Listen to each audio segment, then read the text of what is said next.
talk a little bit about teams and how they interacted and some of the experiences you had? Right. One of the things that I went back and did the very first day of class was try and explain what this was and what we were doing and why we were doing it. And one of the reasons that I really like what we were doing is because the students get to meet and work with other people in the class. And that is one of the pillars of strong educational foundations.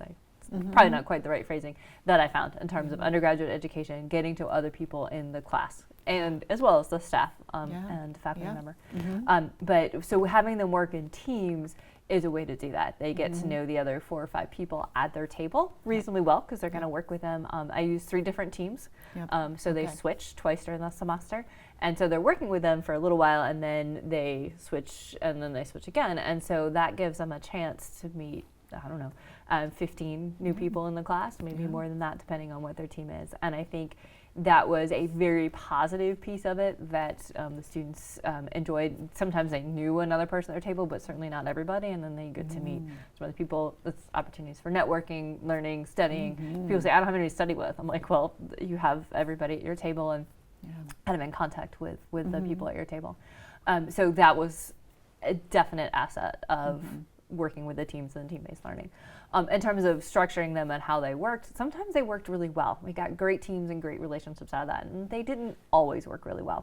And so I'm still trying to work within the parameters of the class and try and figure out a way to manage them well. One thing that I think is essential for teams, and was for me as the instructor in a class that big, was I made them all use name tents.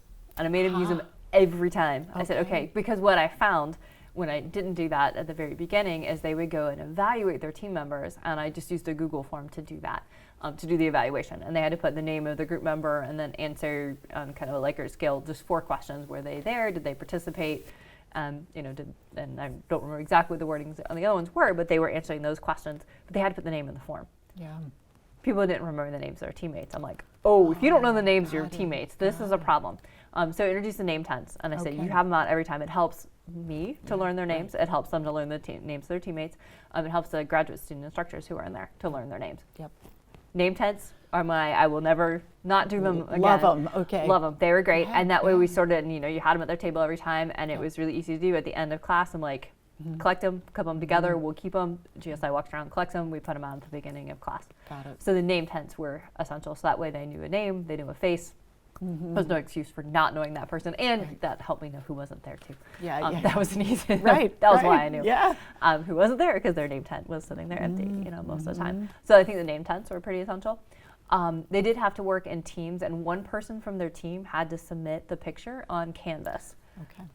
And that was an interesting exercise. The pictures were due at the next lecture, and eventually I made them do at the end of the next TBL meeting, so that way if the picture didn't get up, you would see your teammate again and can poke them and say, hey, you were supposed to be in charge of the pictures this time, they're not up yet, or get them up. So at least they'd meet with their team again and could check and had a way to hold that person accountable so nobody forgot it, and to do the picture. So having those pictures due at the end of the next meeting became essential. Learned that. Good, It would be a tip.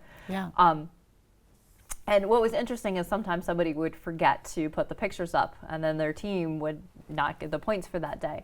Usually if they approached me and said, my fault, my responsibility, I forgot to put them up, they would still get the 0, but I would give their team members the points. I would go in and do that because they had spoken up and said, it's my responsibility, my thing. And so that's how I would handle that. If nobody said anything, then everybody's grade was just a 0 for that class. So there was that responsibility kind of aspect that they were accountable to their team for those team points, and then the evaluation points. So there was a little bit of accountability built in there. What I wish I could do is kind of get a little bit more of a group personality dynamic kind of piece, and that's a little hard to capture. I'm not sure CATME would have captured that, because CATME has some different categories that you can pick, how much do you want to work and how invested in class, or what kind of learner or leader are you, but there were still some dynamics that occasionally you'd have a more dominant person and somebody who was a little quieter. One thing I did like about the way I did do the evaluation in that Google Doc, they had to put in the person's name, do the 4 Likert scale questions, and then I asked for any compliments or constructive comments. And I basically said, I'm going to share this with your teammate. I want this to be positive if you have anything to put in there. And what I really loved about that was then I would take that information and put it into basically their assignment grade in Canvas. And you got a lot of, you did a really good job. I like how you spoke up. And I think that affirming people for doing a good job in terms of leadership is just something that we don't do enough of. And it was a really neat way to kind of feed in. Or you get you have really great ideas, you should speak up more. Yeah.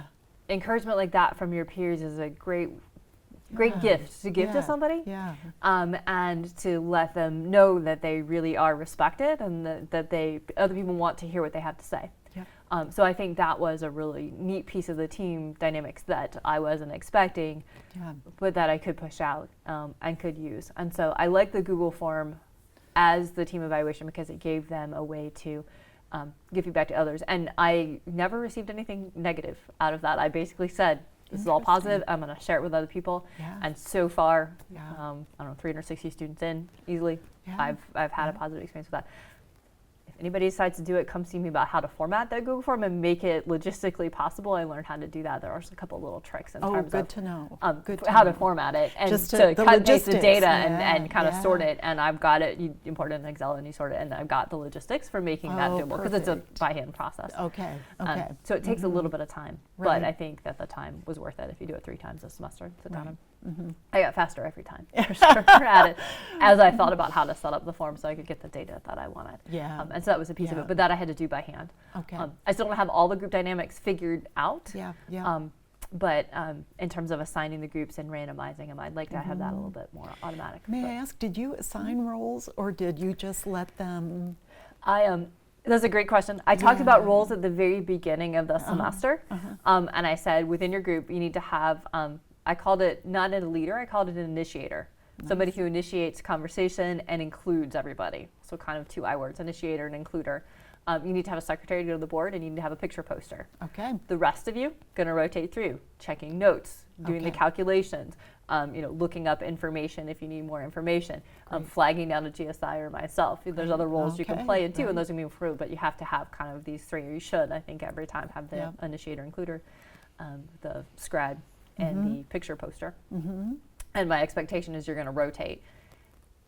Often I would have up on my top slide at the beginning of class, switch roles, pick, initiator, scribe, and picture poster. Okay. I never enforced that. I didn't have a good way of kind of getting in there and enforcing that. I did notice that the scribe role kind of rotated. I didn't see or observe any one group where you had one person writing all the time. The picture poster, I could tell rotated through some in the picture formats or kind of what they were doing. I mean, I didn't look at all the details, but I encouraged them to rotate through those roles, and often by the first slide, okay, so switch roles today. I didn't fine tune it. I didn't dictate it. I didn't assign it. And you think that was enough? I think that was sufficient, for what they were doing in class. Right. I really do.